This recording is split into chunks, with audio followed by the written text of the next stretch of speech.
It is very, very, very important to me that you don't say anything out loud. Sometimes when your teacher's reading and we stop and we share out ideas and we make connections of different things, but today I just want you to keep all your thoughts and all of your pictures in your mind, okay? So don't blurt it out because you don't want to interrupt your neighbor's thinking. You don't want to interrupt your neighbor's movie that's playing in their mind of what happens, okay? So you're going to have to be a careful listener to all the words. We ready? Before breakfast. "Where's Papa going with that axe?" said Lisa to her mother as they were setting the table for breakfast. "Out to the hog house," replied Mrs. Jones. "Some pigs were born last night." "I don't see why he needs an axe," continued Lisa, who was only 8. "Well," said her mother, "one of the pigs is a runt. It's very small and weak, and it will never amount to anything. So your father's decided to do away with it." "Do away with it?" shrieked Lisa.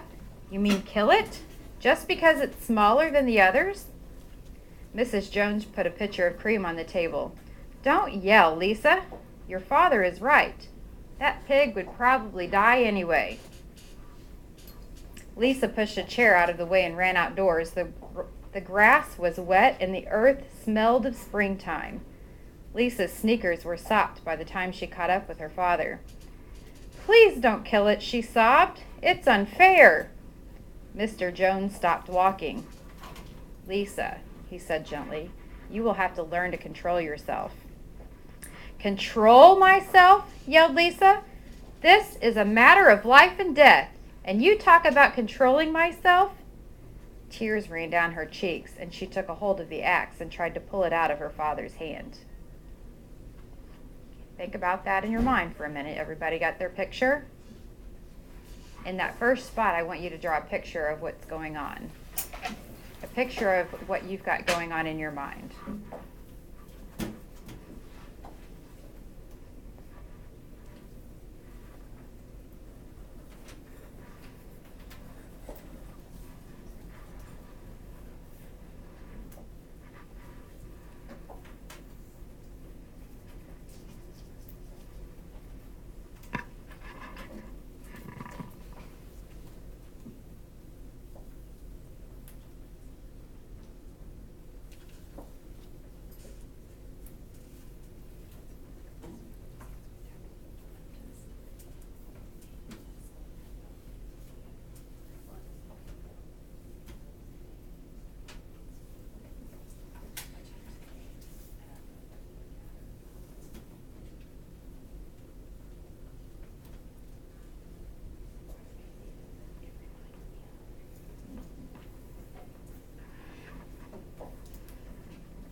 I can tell some of you guys have some really great thinking going on in your mind of what's happening.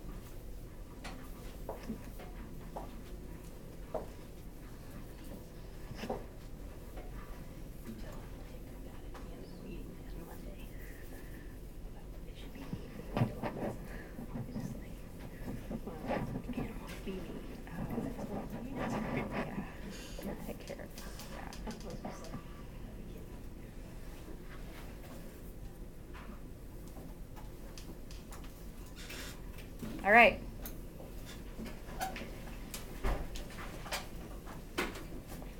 "Lisa," said Mr. Jones, I know more about raising a litter of pigs than you do.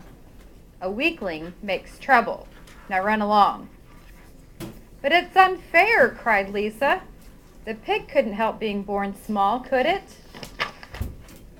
"If I had been very small at birth, would you have killed me?" Mr. Jones smiled. "Certainly not," he said, looking down at his daughter. "But this is different. A little girl is one thing.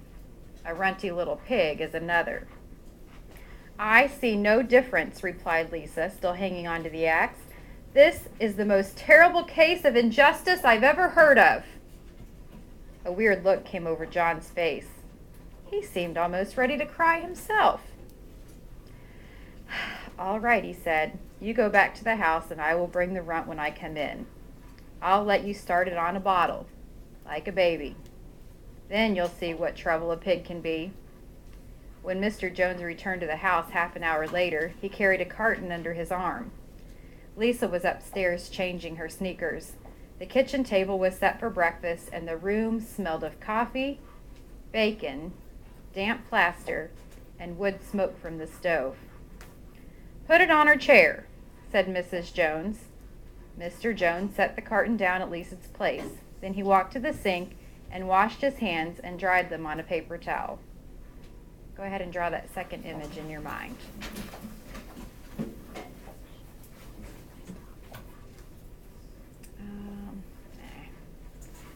I don't know how much time we have.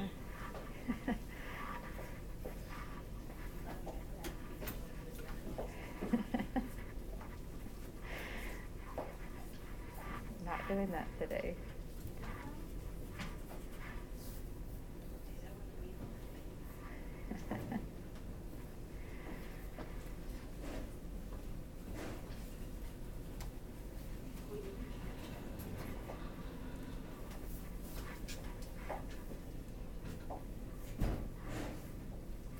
I have a question about that.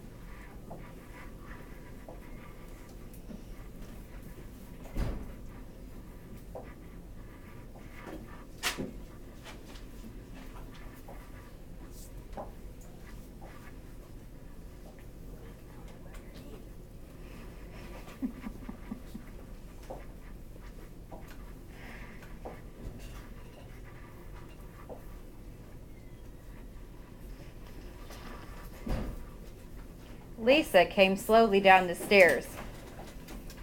Her eyes were red from crying.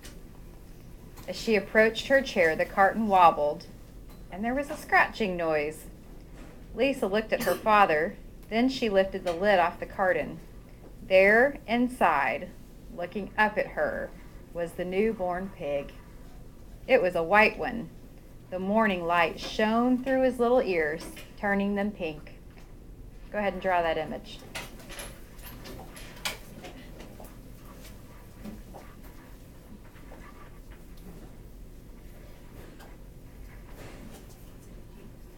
Who was the diva?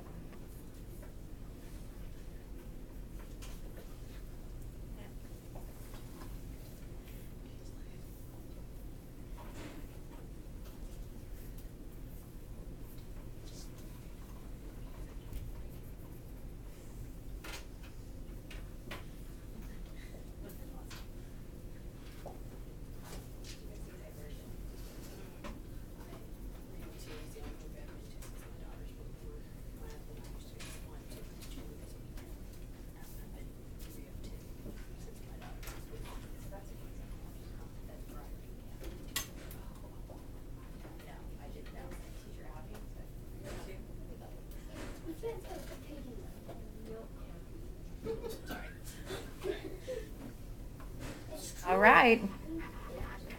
"He's yours," said Mr. Jones, "saved from an untimely death. And may the good Lord forgive me for this foolishness." Lisa couldn't take her eyes off the tiny pig. "Oh," she whispered, "oh, look at him. He's absolutely perfect." She closed the carton carefully. First she kissed her father, then she kissed her mother.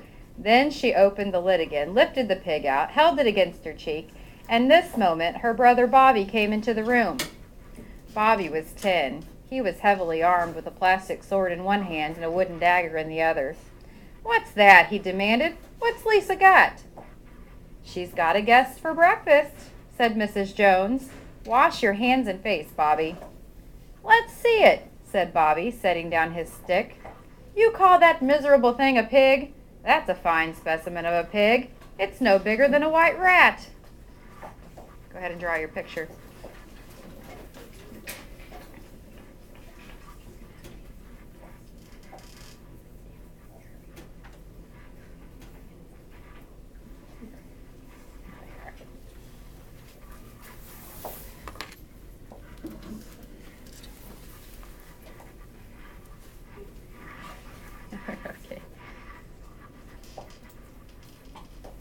I love the differences in what you're picturing in your mind.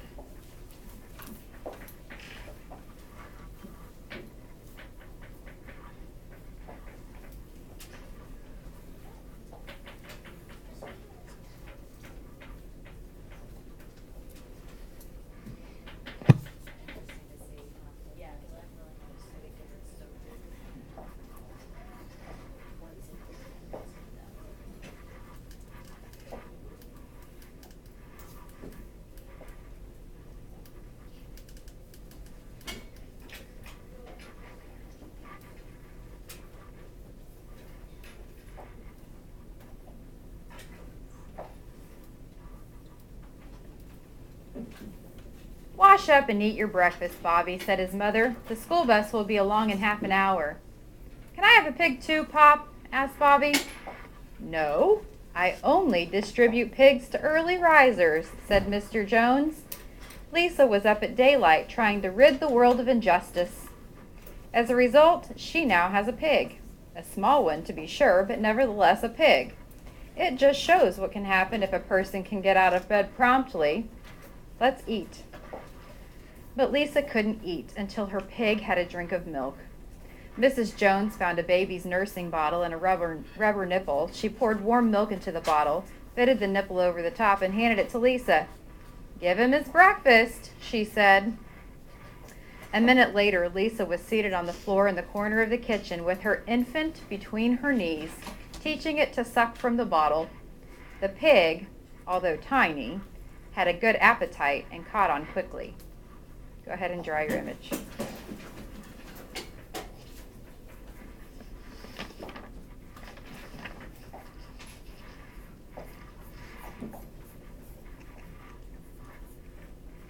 That's kind of a funny part to picture in your mind.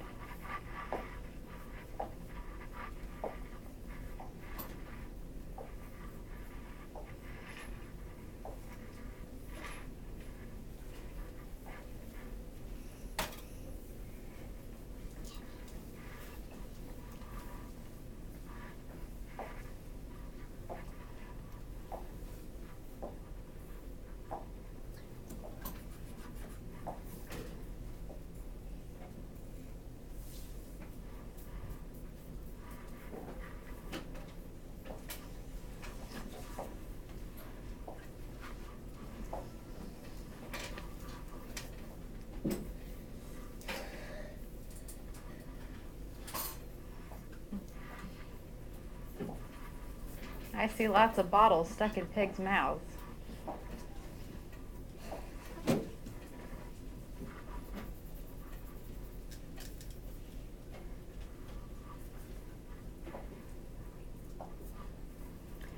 The school bus honked from the road. Run, commanded Mrs. Jones, taking the pig from Lisa and slipping a donut into her hand. Bobby grabbed his stick and another donut. The children ran out to the road and climbed into the bus. Lisa took no notice of the others on the bus. She just sat and stared out the window, thinking of what a blissful world it was and how lucky she was to have an entire charge of a pig. By the time the bus reached school, Lisa had named her pet, selecting the most beautiful name she could think of. Its name is Wilbur. Wilbur, she whispered to herself. She was still thinking about that pig when the teacher said, Lisa, what's the capital of Pennsylvania? Wilbur, said Lisa dreamily. The pupils giggled. Lisa blushed. Go ahead and draw your last image there.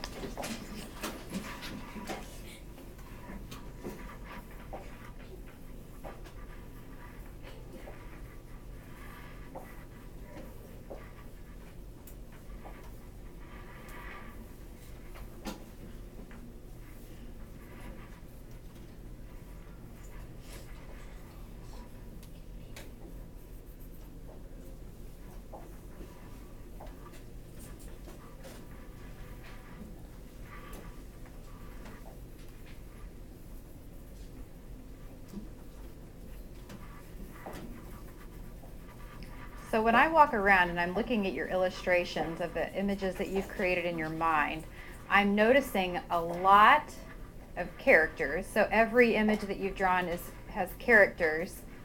But I'm also noticing some detail in your setting. So I can tell that some of you were really visualizing that setting. Maybe what the kitchen looked like, or what the farm looked like when she was outside kind of struggling with her dad with the axe. And like her riding the school bus. Or maybe the classroom that she was sitting in when her teacher called on her. I'm noticing lots of sitting with the pig. She has the pig on her lap and she's giving him the bottle, so you were visualizing that. Some of you even drew the setting where the boy was coming down the stairs, like he'd just gotten up in the morning. So I'm seeing a lot of what was going on in your mind when we were reading this story. I'm also noticing some think bubbles, where your characters are shouting out some things in your scene.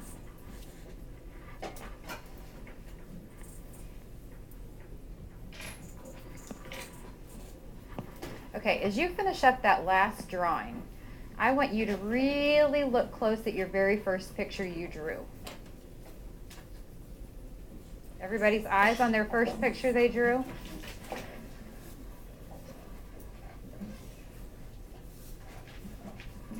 And actually, her name wasn't Lisa. I just changed it, so maybe you wouldn't figure out it was Charlotte's Web in the beginning. It's Fern. So her name was actually Fern in the story. I just changed it to kind of trick you a little bit. So look at Fern in that first picture there, and look at how she might have been feeling. Look at your first picture. What are your thoughts? What was she feeling like? Based on your picture that you drew, how was she feeling? Sad and feeling like she was gonna cry. Sad, feeling like she was going to cry. Mad. Mad? I think she was kind of sort of frustrated with her whoever she her family or somebody who was still probably stressed with her because they kept saying Know about. going off with the pig. Right, about what they were going to do with the pig, the decision they were making. What? You have another word for how she felt? Depressed because she couldn't get her dad to stop. Okay. I'm thinking some panic. Like she was running, she was dashing out there, and I'm noticing a lot of that feeling in that first picture. A lot of you show that she was struggling with her dad, like trying to get him to stop. Now look at those last couple pictures. Do you notice how Fern's feelings kind of changed as we drew our images? How was she feeling in the last part of our image? Okay. Say your word again. Tell me why you thought grateful. Why did you think that Fern felt grateful? Speak loud for your teacher or your friends to be able to hear you. Say a loud teacher voice. Grateful for being able to name a pig. Okay. Excited. Okay. Happy because she got a pig, but then she was being like, oops, because she said she was thinking of Wilbur instead of a capital of Arizona. A little daydreamy instead of thinking about the capital in her schoolwork. So I can really tell by looking at your illustrations. If I'd never read this book, I could tell that your character's feelings had changed over time based on the images that you drew. I'm going to have you get with a partner real quick, and I want you to go through each of your scenes and talk about how, in a minute, but not yet. I haven't asked you to do anything yet. I'm just going to explain what to do. In a minute, but not yet. In a minute, okay? So I want you to look at your first picture and talk about how those are different. And then you'll look at your second picture and talk about how your images are different on that one. See what we're going to do? Any questions? Okay. I want you to go be her partner. And you go